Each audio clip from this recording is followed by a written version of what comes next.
Today we're taking a look at the Des Moines, and this ship is very old in World Warships. Of course, one of the original cruisers in the game, and in 2022, I still think it's a decent ship, but it's by no means at the peak of its powers. I would say before 2020 is probably when Des Moines was at its absolute best.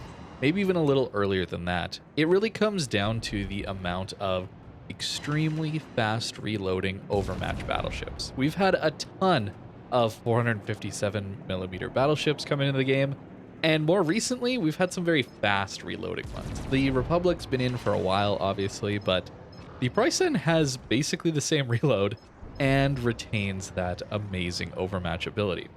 Of course, you can't really get rid of Overmatch entirely, otherwise everybody just plays angled, and then it's pretty boring and difficult for battleships to do any damage to cruisers. But there is a problem with how much Overmatch there is. There's almost this internal arms race Wargaming is competing with themselves over. We'll release new battleships that have enough Overmatch to do good damage against cruisers while they're angled. Oh, but then there's the cruisers aren't tanky enough. They're dying too quick. Well, we'll release some cruisers that are tankier, like Petro, and even things like Goliath having a 40mm deck plating, that kind of thing.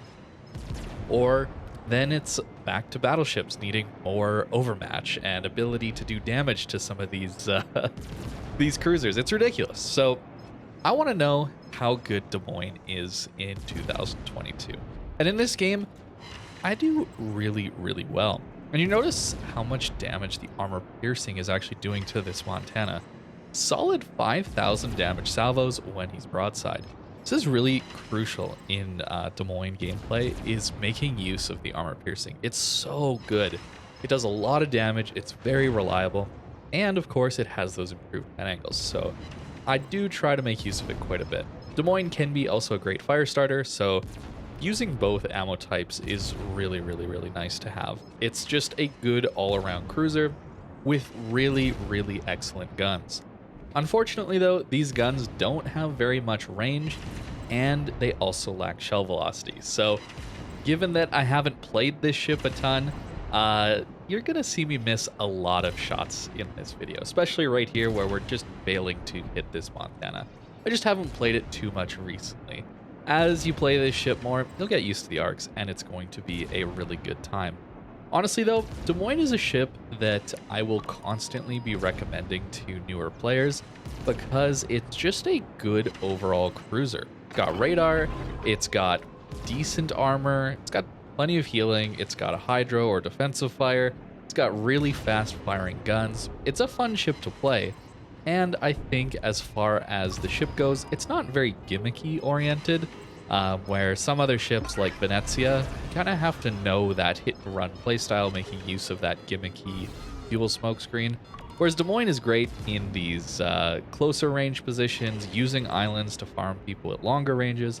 It's a good heavy cruiser experience. So as far as still getting this ship in 2022, I do think it is very much worth it. It's a great line to go up. In fact, both of the American cruiser lines are pretty solid. The Worcester is great as well. Of course, it doesn't quite have the armor piercing, but the DPM is just insane when it comes to the Worcester. Unfortunately, though, this ship is really not very good into submarines. And, well, basically no ships are good into submarines, so we'll just move on from here. We'll let our Sherman in this game actually deal with the submarine. We're going to push up with our Ohio. The Des Moines, of course, can actually have a massive benefit from these incredibly slow shells. Using islands is so crucial to playing the Des Moines, and on a map like this, there's plenty of islands to make use of, so we're going to push up and try and support this Ohio. That, I think, is one of my favorite parts of Des Moines, is playing alongside a battleship and pushing alongside them, trying to support a battleship that's trying to push. Obviously, that doesn't happen all the time, but Des Moines is really, really good in these kind of scenarios, applying a ton of extra DPM to help the battleship successfully push, hopefully. And you're going to see that as things get worse for this enemy Montana, he's pushing in, losing a lot of HP, he'll end up trying to go for a ram potentially into our Ohio. And that means we can just pop out from behind this island. Even though we're very safe here, we'll eventually be able to pop out and hit him in the side with some armor piercing. That flexibility to have good HE DPM to pressure with high explosive and fires, as well as when people give broadside, to just basically crush them with the armor piercing. 5,000 damage every 5 seconds adds up very, very, very quickly. So that's what we're going to try and do with this Montana. I really do like the Des Moines. It's not as strong as it once was, though, and I do think that there is a problem with Overmatch. I don't have a solution for it, but it really feels bad on both ends. The Battleship player, it's really not fun having poor dispersion because of that insane Overmatch. Obviously, it wouldn't be remotely balanced if we gave Battleship perfect dispersion and all this Overmatch, right? But at the same time, it doesn't feel good on the cruiser end with all of this Overmatch as well. So it's a really weird experience. The Overmatch is just kind of a necessary but unfun mechanic on both sides, resulting in perfectly angled cruisers taking a ton of damage some of the time, and battleships having to deal with some really atrocious dispersion sometimes. And even that dispersion can mess things up against even broadside targets. So I don't know what the solution is, but it's a bit of an issue. So that's why with Des Moines, I'm constantly trying to play around these islands and trying to prevent the Overmatch, the battleships, from shooting me as much as possible. Taking a 1v1 against a cruiser, though, especially at close quarters, is an excellent plan. You'll notice this game hasn't been quite going our team's way, this so far at least, but what we can do is make sure this Yoshino doesn't stay on the flank of my team. So that'd be a huge issue, of course, if we're trying to push across to the B cap and we just leave a Yoshino on our flank. So I charge into him, trying to, well, prevent him from running away, kiting away, and opening up the distance. That's why I'm using armor piercing. He's going to be very, very bow in this scenario, and we're forcing him to play like that because of our armor piercing. It's just that strong. Now, of course, HE would be a much better ammo type for just strictly doing damage. We're not doing a ton of damage here, but the goal isn't really to do damage right now. You'll notice me looking back at my team. I'm waiting and hoping my teammates are going to help me finish off this Yoshino. If I can force him to stay bow in, be very predictable, he becomes very easy to hit, and as he gets closer and closer, well, it just guarantees that he's going to go down. Unfortunately, though, I get basically zero help on this guy, so we're going to have to swap to the HE eventually, as we're starting to saturate his superstructure. And even though I am trying to break his front guns, we're very unsuccessful in that. He must have some pretty decent armor, or our dispersion isn't quite going our way. So obviously, the thing we have to watch out for in these brawls with a Des Moines is that ships with torpedoes are able to essentially one-shot us if they land those torpedoes. But what those ships need to worry about are these improved pen angles. So for this Yoshino, he can't torpedo me unless he gives enough broadside where I can citadel him. So I'm trying to get him to a point where I only need like 3 citadels or so.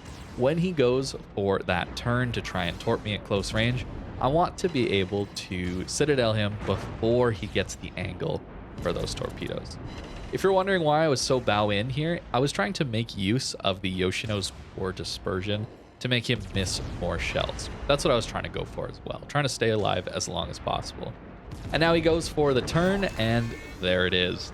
All of it, it only takes like a 20-degree angle. It's kind of ridiculous how good the how good the pen angles are on the Des Moines. So if you're fighting this thing at close range, make sure you go bow in. Of course, Des Moines being a radar cruiser, inside 10 kilometers, it's not too bad to try and hit most DDs. So this Ragnar being caught probably by the other Des Moines radar, or even maybe our submarine, I guess. He's in a bit of a tough spot, and of course he's going to go down. Considering there's 2 Des Moines firing at him, that's a lot of firepower. And I think even a Sherman as well. So we've certainly turned this game around. I went and dealt with the Yoshino, and my teammates have done a good job of dealing with the enemy team that was pushing through A. So now it's really just a bit of cleanup at this point, until I realize the Salem is coming around the corner with enough HP that we can't just take him down for free. And I'm worried about playing bow in here to this Salem, because I could very easily get farmed out by a Worcester Salem in no time. And I know that the gearing is probably torping me, So I decide to make the risky play and try and turn out. And of course, the Salem gets some pretty disgusting dispersion and absolutely crushes me. But we do make the turn safely. There come the Wooster salvos, right? That's what I was afraid of, but I managed to get away safely, and that results in, what, 195,000 damage? Which is a pretty good result for a Des Moines, especially in a match that really didn't have a lot of battleships for me to farm. I was mostly shooting at a lot of cruisers, even other destroyers a lot of the time. So we did a lot of work to deal with the enemy team here, and even went after a lot of key ships. The flexibility of the Des Moines is what I really enjoy. So even though it's not as strong as it once was relative to other ships in the game, I do think Des Moines is still an excellent cruiser. And if you're wondering what kind of cruiser you should get next, if you don't have the Des Moines, I would definitely recommend it.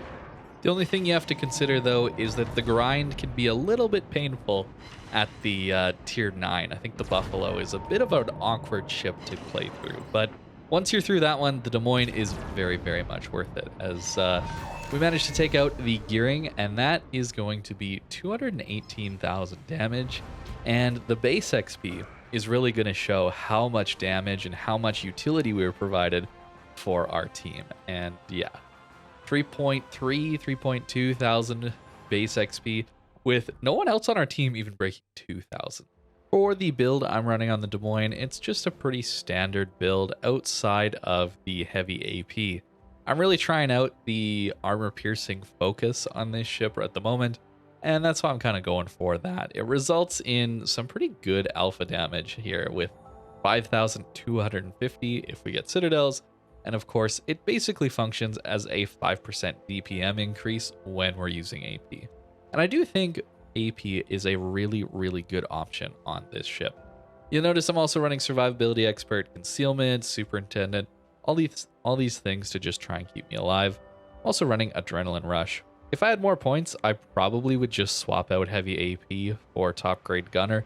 This would give me an 8% DPM boost to both AP and HE while somebody is within my detection range. But I don't have that commander quite yet on the Des Moines, although you'll notice I'm not running Gunfeeder. This is something that it's really, really nice to have on the Des Moines, especially if you have one of these special commanders. You'll notice here on the Montana, it's actually improved here. This John Doe, George Doe, as well as Halsey, they all have it. 75% swap speed on a ship with a 5-second reload. You essentially swap instantly. There's basically no penalty to swapping, so it's a really good skill. Unfortunately, I've got those commanders tied up elsewhere. And of course, this is the upgrades I'm using. I am running range mod. I think that given how passive the games are these days, it's just so much nicer to have range mod. There's going to be a lot of games where reload, even running the legendary mod to have that ridiculous acceleration, they're just going to be better. But for me, I get more frustrated in the games where I just don't have the range, everybody's camping, and I'd rather avoid that frustration than have the admittedly better modules for those closer range engagements. But to be honest, Des Moines is still worth getting in 2022. I really do think so. It's just not quite at its peak of its powers. It used to be just that little bit better when there were not quite so many overmatching battleships, but still worth getting and a ship I very much enjoy. Thank you very much for watching, and I hope you have a great rest of your day.